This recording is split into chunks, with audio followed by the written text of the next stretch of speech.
आने वाले कुछ दिनों में आईआईटी जेई एडवांस का एग्ज़ाम होने वाला है, तो काफ़ी बच्चे उसमें एग्ज़ाम में बैठने वाले हैं। तो उनसे रिलेटेड यहाँ पर मैं फुली मोशन से संबंध रखने वाला एक रिलेशन मैं बताने जा रहा हूँ, जो आईआईटी जेई एडवांस में इस तरह के क्वेश्चन पूछे जा सकते हैं या इस जैसे क्वेश्चन से रिलेटेड क्वेश्चन पूछे जा सकते हैं। और इस प्रश्न में जो कॉन्सेप्ट है वो दूसरे प्रकार के जो क्वेश्चन बनेंगे पुली मास रिलेशन से रिलेटेड, उसमें अप्लाई किया जा सकता है। तो इसलिए इस क्वेश्चन को काफ़ी ध्यान से अगर आप देखें तो आपको काफ़ी बेनिफिट होगा। तो आइए देखते हैं। यहाँ पर एक पुली है, ये पुली फिक्स है और P1 और P2 दो पुली हैं जो मासलेस हैं और ये मूव कर सकते हैं।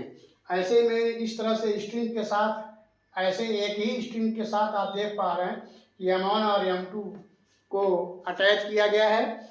M1 इस स्ट्रिंग के साथ अटैच है और M2 इस पुली के साथ दूसरे स्ट्रिंग के साथ इस तरह से अटैच है और इस पूरे सिस्टम को ऐसे फ्री छोड़ दिया जा रहा है। तो ऐसे में मास M1 M2 का एक्सेलरेशन, पुली P1 और पुली P2 का एक्सेलरेशन बताना है। तो यहाँ प्रश्न में स्ट्रिंग को मासलेस और इनएक्सटेंसिबल लिया गया है, यानी स्ट्रिंग को ऐसे स्ट्रेच करें तो स्ट्रेच नहीं होगा, उसके लेंथ में कोई चेंजिंग नहीं होगी। और पुली के मास को निगलिजेबल लिया गया है, यानी पुली P1 और P2 को मासलेस माना गया है। तो ऐसे में मास M1 और M2 का एक्सेलरेशन A1 A2 और पुली P1 और P2 का एक्सेलरेशन AP1 और AP2 निकालना है। तो आइए यहाँ पर हम FBD बनाने की कोशिश करते हैं। तो सबसे पहले हम लोग मास M1 का FBD बनाएंगे। तो मान लेते हैं कि M1 जो है ऊपर जा रहा है,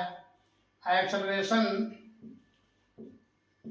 A1 से ऊपर जा रहा है, तो इसका वेट नीचे काम करेगा और ऊपर टेंशन T काम करेगा। क्योंकि ये स्ट्रिंग एक ही है इसलिए इस पूरे स्ट्रिंग में टेंशन सेम रहेगा और T के बराबर रहेगा। हम M1 और M2 का मोशन का डायरेक्शन ऊपर भी मान सकते हैं, नीचे भी मान सकते हैं, बट जब हम किसी भी डायरेक्शन में मान करके इसको सॉल्व करेंगे तो जो सही वैल्यू आएगा वो लास्ट में प्लस माइनस से क्लियर हो जाएगा। जो प्लस होगा वो सही डायरेक्शन होगा, जो माइनस होगा उसके उल्टा दिशा में वो जाते हुए बताएगा, यानी इसको हम सीधा करेंगे तो प्लस हो जाएगा।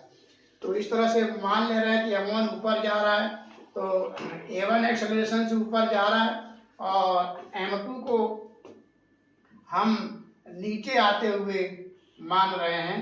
तो ये है हमारा M2।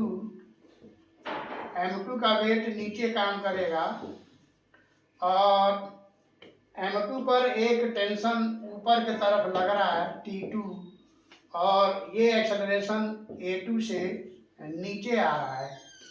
तो अब इसी तरह से हम पुली P1 और P2 का FBD बनाएंगे।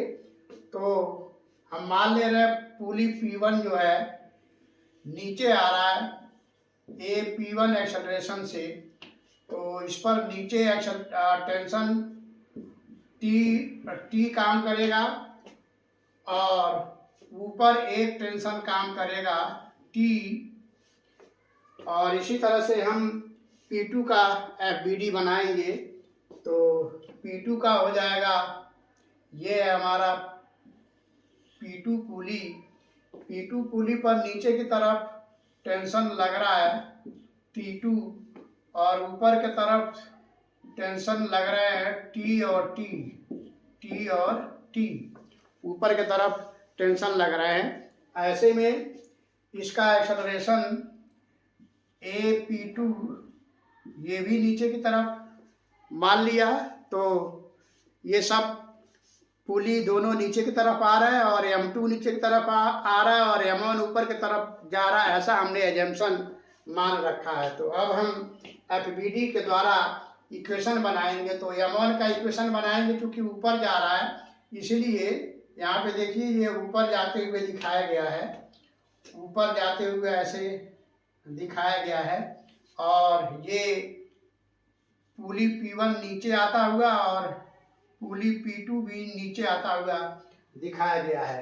और यहाँ पर M2 मास को भी नीचे आता हुआ दिखाया गया है। तो अब यहाँ इक्वेशन हम बनाते हैं M1 के लिए, तो ये हो जाएगा T minus M1G equal to M1 A1 हो जाएगा।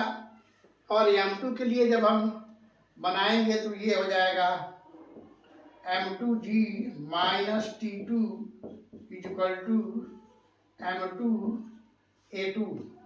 अब इस पुली के लिए हम P1 पुली के लिए जब हम रिलेशन बनाएंगे तो यहाँ पे देखिए नीचे आ रहा है तो ये 2T होगा, 2T minus T equal to होगा पुली का मास 0 लिया गया है, इसलिए 0 इंटू P1 लिखा जाएगा। और P2 के लिए जब FBD बनाए हैं तो इससे भी हम इक्वेशन बनाएंगे। तो T2 नीचे है क्योंकि P2 नीचे आ रहा है, तो T2 माइनस 2 और T, और इस पुली का भी मास 0 लिया गया है, तो AP2 एक्सेलरेशन AP2 का ऐसे हम लिखेंगे इस प्रकार, क्योंकि पुली का मास P1 और P2 पुलिस का मास 0 लिया गया, इसलिए ये पोर्शन यहाँ पर 0 हो जाएगा। दिस इज इक्वल टू 0, यहाँ भी इक्वल टू 0। इस प्रकार हम देख पा रहे हैं यहाँ से रिलेशन जो हमें मिल रहा है वो बता रहा है कि T भी 0 हुआ और T2 भी 0 आ गया। तो इस प्रकार T और T2 0 आ गया, तो हम इस इक्वेशन से एक्सेलरेशन निकाल पाएंगे। यहाँ से हम देख पा रहे हैं A1 हो जाएगा माइनस G के बराबर। देखिए T 0 हो गया यहाँ से, तो माइनस M1G बराबर M1 A1, तो M1 M1 कैंसिल, तो A1 इज इक्वल टू हो गया माइनस G, और यहाँ से A2 हो जाएगा A2 प्लस G के बराबर आएगा। T2 0 हो गया तो M2 कैंसिल, A2 G के बराबर आ गया। इसका मतलब ये हुआ कि A2 नीचे आ रहा है और A1 माइनस G आ रहा है, मतलब M1 भी नीचे आ रहा है। M2 नीचे आ रहा है तो M1 भी नीचे आ रहा है, क्योंकि A1 माइनस G आ रहा है, तो माइनस G से ये पता चल रहा है कि वो ऊपर न जाकर के नीचे जा रहा है, इसलिए M1 और M2 दोनों नीचे आ रहे हैं और दोनों सेम एक्सेलरेशन से आ रहे हैं। तो मैग्नीट्यूड में दोनों का एक्सेलरेशन जो हुआ सेम हुआ और दोनों नीचे आ रहे हैं। अब हम पुली का एक्सेलरेशन बनाने की कोशिश करेंगे।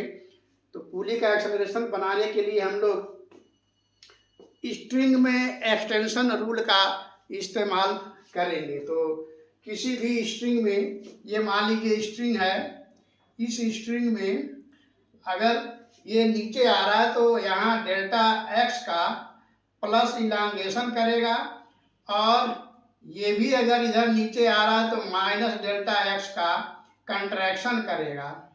तो आप किसी स्ट्रिंग में इस तरह से एक्सटेंशन मेथड का इस्तेमाल करके लगाएंगे तो देखेंगे ये वाला पॉइंट नीचे आ रहा है तो माइनस x कंट्रैक्शन कर रहा है तो निगेटिव x डेल्टा x आएगा, और ये इलांगेशन कर रहा है ये पॉइंट तो पॉजिटिव डेल्टा x आएगा। अब मान लीजिए दोनों इलांगेशन कर रहे हैं, इस तरह से दोनों का एरो ऊपर और नीचे है, तो इस प्रकार इस पॉइंट में यहाँ पर डेल्टा x पॉजिटिव आएगा, यहाँ भी डेल्टा x एक्सटेंशन पॉजिटिव आएगा। तो इसका इस्तेमाल करके हम पुली P1 और P2 का एक्सेलरेशन निकाल सकते हैं।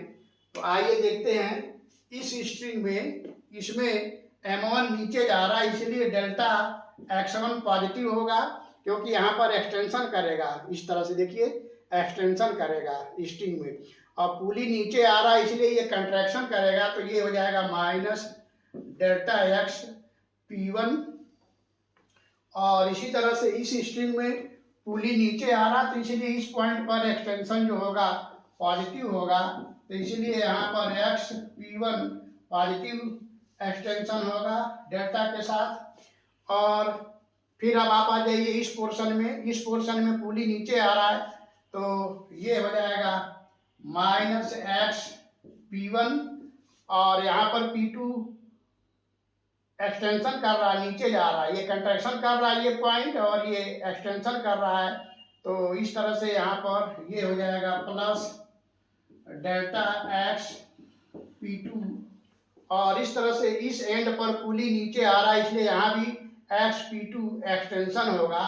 तो यहाँ पर हम लिखेंगे डेल्टा एक्स P2, और टोटल एक्सटेंशन 0 होता है क्योंकि स्ट्रिंग जो है इनएक्सटेंसिबल लिया गया है, स्ट्रिंग जो है इनएक्सटेंसिबल लिया गया है।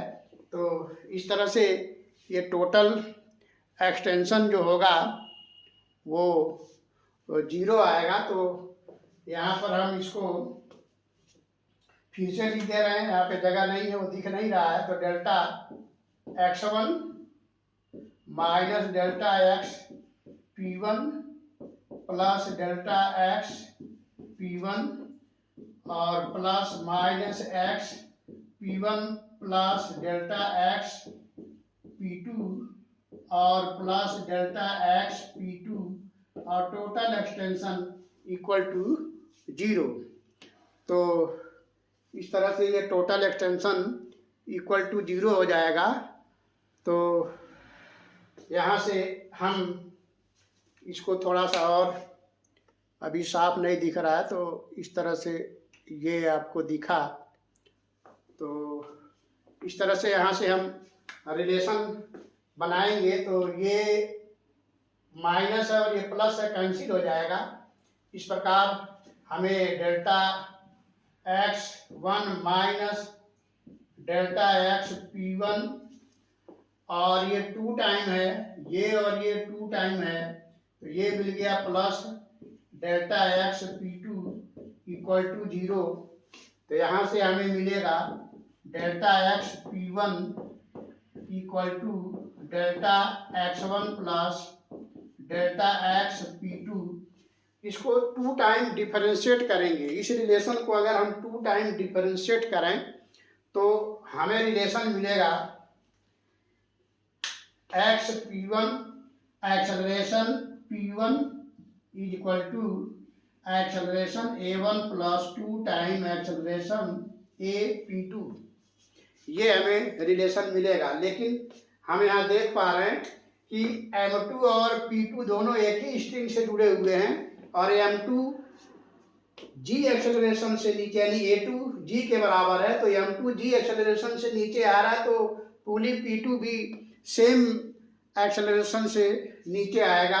इसका मतलब यहाँ हमारे पास जो रिलेशन मिला A2 is equal to P2 और ये G के बराबर होगा।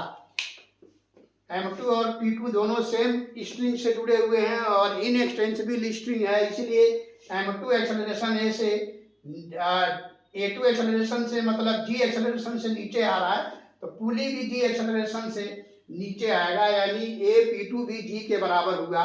तो यहाँ पर ये रिलेशन हम रख के सॉल्व करेंगे तो हमें एक्सेलरेशन पुली का P1 का मिलेगा G प्लस 2G और ये 3G के बराबर डाउनवर्ड आएगा। तो इस तरह से हम ये रिलेशन बना पाए।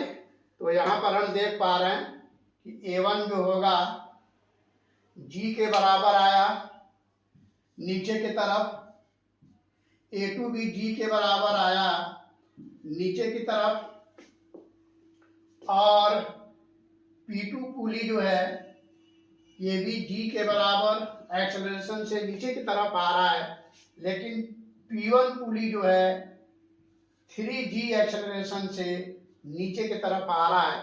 तो इस तरह से A1 A2 यानी M1 M2 का एक्सेलरेशन हमने निकाला जो कि G के बराबर है, और पुली P2 का डाउनवर्ड एक्सेलरेशन G के बराबर है, और P1 पुली का एक्सेलरेशन डाउनवर्ड 3G के बराबर है। तो इस तरह से हम उम्मीद करते हैं कि आपको ये काफ़ी अच्छे से समझ में आया होगा। तो इस तरह के क्वेश्चन IIT JEE एडवांस के एग्ज़ाम में पूछे जा सकते हैं। ये सेम क्वेश्चन आपसे एग्ज़ाम में हो सकता है ना पूछा जाए, लेकिन जो इसमें कंसेप्ट इस्तेमाल किए गए हैं वो सारे कंसेप्ट किसी न किसी क्वेश्चन में इस्तेमाल होगा जो आपसे पूछा जाएगा। तो हम उम्मीद करते हैं कि आपने इसको काफ़ी अच्छे से समझा होगा। तो फिर मिलते हैं नेक्स्ट वीडियो में किसी और क्वेश्चन के साथ जो IIT JEE एडवांस से रिलेटेड होगा। तो तब तक के लिए